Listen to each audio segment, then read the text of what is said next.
Hi!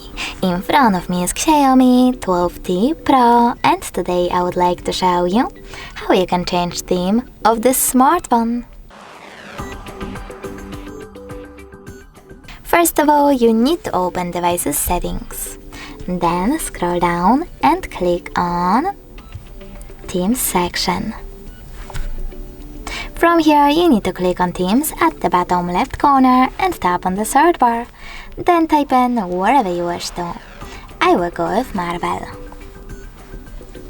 Then just click on the best theme for you. Maybe that one. Select free over here and then tap on apply.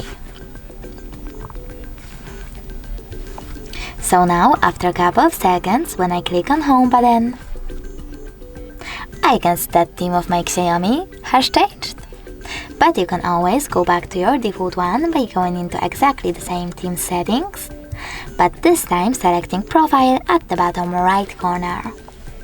Now tap on themes over here, select one of those default ones, classic or limitless, and tap on apply.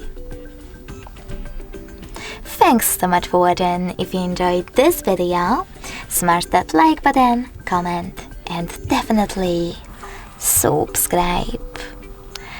Bye!